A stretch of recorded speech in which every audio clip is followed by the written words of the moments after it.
Happy Monday. I can't believe it. Can you believe that school has started back and it's 2024? Let's make sure we remember that in the yearbook this year and not put 2023. I think some people forget that really quick because it's hard to believe. I know it. We want to welcome you to our weekly tip of the week. It will be on video as well as on PDF. I'm Kim. I'm Sarah. And we're your Jostens sales reps. So we're the guys who are going to help you do everything you need to do this year, get it all in on time, and celebrate at the same time. We just want to be part of your team. So some ways we're going to do that this year, in addition to these videos and the PDFs that you're going to see, is with visits. Yes, that's the best part. So we'll be scheduling visits. We'll be scheduling virtual art appointments so we can get your art done. We'll be doing all kinds of fun things throughout the year with you. Yeah. So where do you think the best place is to start? Well, you know me, why yearbook?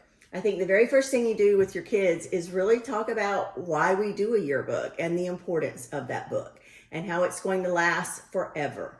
And that we are the only ones telling the story. No one else in the school is writing it down. And so we want to get it right. We want to be accurate. We want to spell check. We want to use good grammar. And we want something that can stand the test of time. Right. And yearbook really has more than one part, right? It has the historical reference section. That's correct. Your portraits, where we put Sarah Griffin. We don't put my nickname or whatever. Right. Okay. It's historical. And then we have your sports team's photos and clubs, other reference material. I think we have the fun stuff too. Yeah, and then we have all the fun stuff that we just call like student life, and that could be club meetings, that could be going to homecoming, that could be the Powder Puff game, that could be what I do on the weekends. It could combine like academics as well, like what we're doing in math class this week. There are a lot of people doing their coverage differently. It's not old school anymore where everything had a section, because that is way too hard to do for deadline. You know what I love about this though? Yearbook is like the one class in the school that you have the power to impact people's feelings. That's right. Because it is a feeling. If I'm in the book and you've interviewed me and there's a cool picture of me, and yet I feel like I didn't fit in before, then now all of a sudden I'm a part of something. Doesn't it just tug on heartstrings? It does. I mean, that's why it's really important to try to get everybody in the book at least 3 times because they want to be a part of things, and you have to invite them in. They're not going to just come looking for you. You have to go find them. That's part of journalism. That's right. It's all about coverage. It's about coverage of what you're covering and who you're covering, and trying to be as equitable as possible in that process. We don't want to leave anybody out. Exactly. And I think it's time to explore new ways of coverage. A lot of schools, especially high schools, have gone to weekly coverage, which is allowing them to be real journalists and go out and find stories that are happening that week. Like, hey, the chemistry teacher's doing a really cool experiment. Or, hey, did you notice that it's National Pizza Day?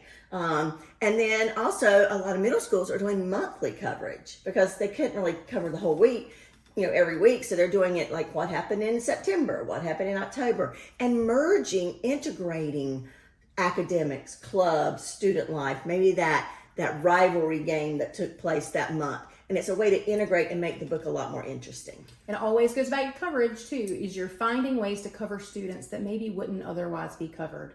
And so it might be that they do something great for Halloween, and when October comes around, you really think of that student who might not be in a club or on a team, but they do something great that you notice because you're focused on coverage. That's right. For that Maybe month. they're doing like a fundraiser by dressing up and going around the neighborhood collecting money for the animal shelter. You don't know what people are doing outside of school. You know how you find out? You have to ask. That's right. That's right. You have to ask. Okay. So we're here to help you guys with coverage. We're here to help you decide what are cool things to cover each year, each month, each day.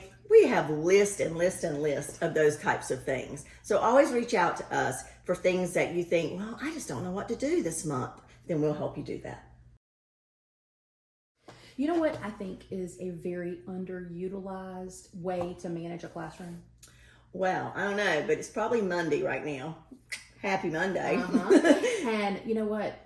Monday mornings are tough as a teacher. You're coming in, you're trying to get the ball rolling for the week, you really need a few minutes to take attendance, to settle in. What a better thing to do than to show a video, and that first 5 to 10 minutes of your lesson plan is done. That's right. That's right. Yeah. And really, just as much as you are preparing your week, preparing your lesson plans, your yearbook staff should be doing the same thing. That's right. So what is a staff meeting? So a staff meeting is really just a time for you as a group to sit down and say, where are we and where do we need to be and how do we get there? Right, exactly. I think it needs to be student-led. I think sometimes if the advisor will meet with the editors or the leaders on the Friday before the Monday and kind of plan out an agenda for that Monday, they can also kind of have an idea of what hasn't been covered, what needs to be covered, and who needs to do what. And then on Monday, the editors can lead that staff meeting. So some things that we might cover: what events are coming up, and do we have photographers scheduled to be there? What clubs are meeting? That's right.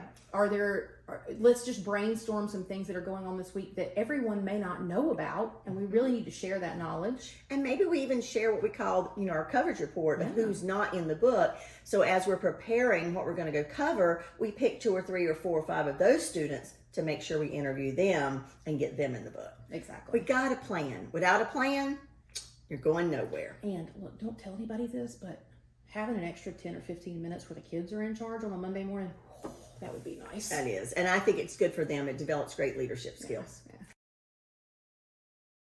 Hi yearbookers, my name is Shannon Stamper. I am your plant consultant. I am located here at the Clarksville facility. I work closely with Kim and Sarah to help resolve issues during the creation and production of your books. And I'm looking forward to working with you. You guys have a great day, and we look forward to a very successful year. See you next Monday.